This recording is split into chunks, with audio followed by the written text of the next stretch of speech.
Welcome to Calmack's Island Diaries.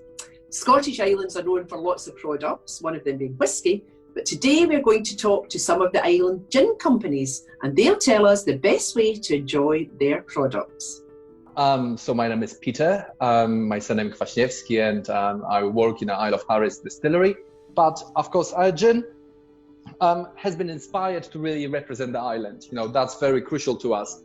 From the bottle design, which you can see, it almost looks like the waves, the spatting on the sand, the lazy beds on the hills, to, of course, the content, which is, you know, the bottle is important, but in the end of the day, the content is the key.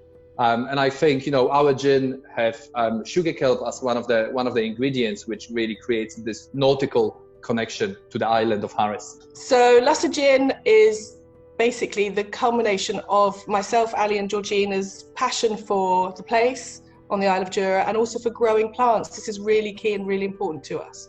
So everything that's in our gin, we're growing or foraging to some extent. We're self-sufficient now in 11 of those 15 botanicals.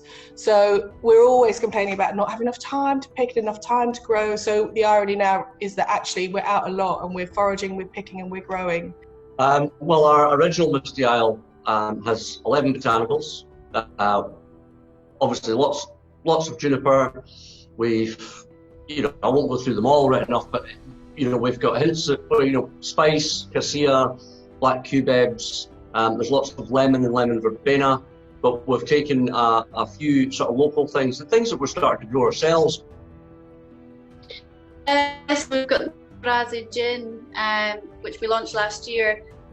It's a sort of dry and zesty gin, with obviously juniper berries, and we've got orange peel and lemon peel in there, but probably the key botanical is the rhubarb root, which is really refreshing. And everyone, when they taste it, says it tastes of an island. It's got a bit of a grassy taste to it, which is really nice. So tell us now, how is your product best enjoyed? And is there a recipe or a cocktail you could share with us? Our gin works really well with Water Gregor's tonic, which is an amazing tonic made up in Aberdeenshire by Summer House Drinks.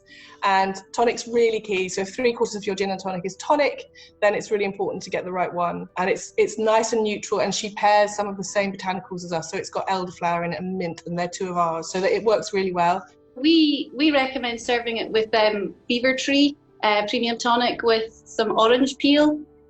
When we'd finished distilling our gin, we had a tasting group locally, and we put out a whole table full of garnishes to see which their favourite was. And the first garnish we tried was orange peel, and we didn't look back. We just decided on it there and then. So the orange peel, because it's quite a dry gin, gives it a nice fruity flavour.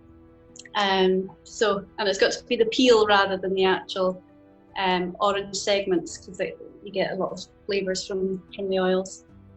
You should be able to create your cocktail at home.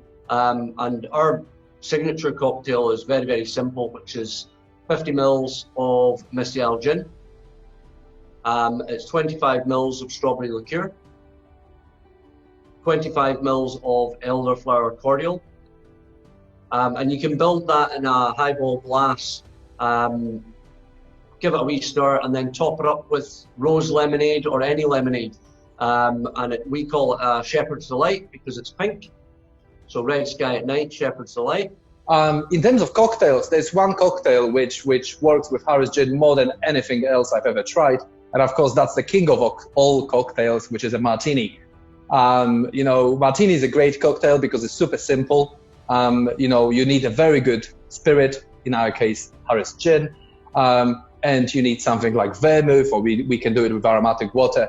And the smallest changes can make the biggest impacts on flavor. And this is what is fantastic about the Martini. And, you know, everybody can do Martini at home. You don't need any special tools. You don't need any special equipment. It's very simple. And we've got plenty of recipes if you're looking for some on the website.